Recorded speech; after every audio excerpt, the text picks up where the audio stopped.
welcome back. So my op-ed today over at HartmannReport.com is kind of a follow-up on the conversation that Greg Palast and I had on this program on Friday. In fact, I reference Greg in the article and have a hot link to the article that he wrote about it for his website and to the YouTube clip of him and me talking about it on Friday. And it's headlined, this title, "Did Godless Gays Cause the Ukrainian War? Is Putin Right?" One of the main points of my article is that there's already an agreement about the status of Ukraine. It's called the Budapest Memorandum, and it was signed in 1994.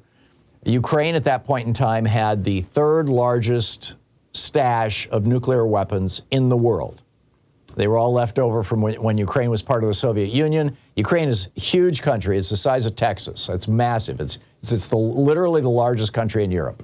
And they had all these nuclear weapons, most of them pointed at the United States and European capitals, mostly the United States and London.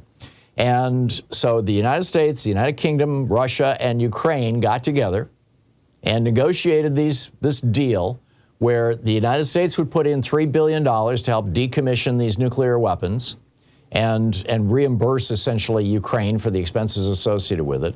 Russia, the UK, and the US collectively would put up another $3 billion for this process.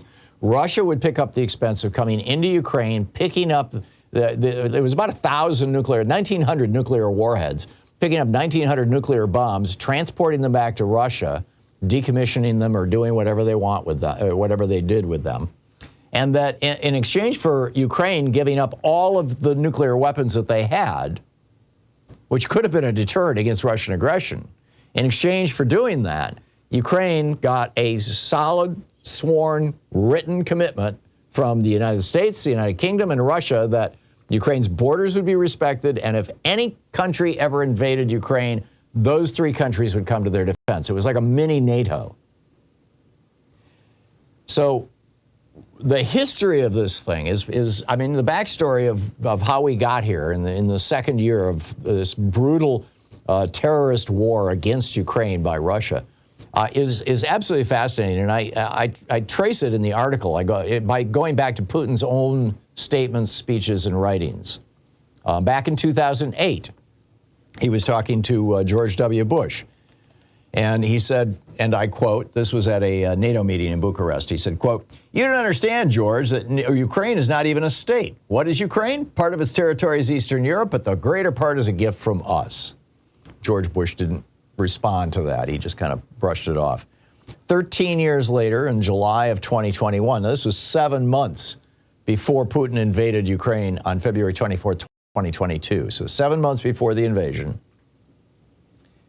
he doubles down on this argument that Ukraine is not a real country. He published this 21-page screed on the Kremlin's website. You can still read it there, in which he basically said, I'll quote him.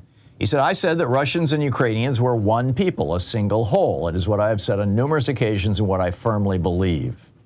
And then he goes on to talk about how the separation between Ukraine and Russia, which would be, Ukraine becoming a democratic country, Russia becoming an autocratic country. But he blames it on us. He says, first of all, I'd like to emphasize that the wall that has emerged in recent years between Russia and Ukraine, between what is essentially the same historical and spiritual space, is, to my mind, is our great common misfortune and tragedy. But these are also the result of deliberate efforts by those forces that have always sought to undermine our unity. So right up until a month or so ago, his main argument was, Ukraine's not really a country. Now he's got a new argument. Ukraine is the conduit for pedophilia and gay marriage coming into Russia. And he's got to bomb Ukraine and kill all these civilians in order to stop gay marriage from coming to Russia. I'm not making this up. You can read it all at HartmannReport.com.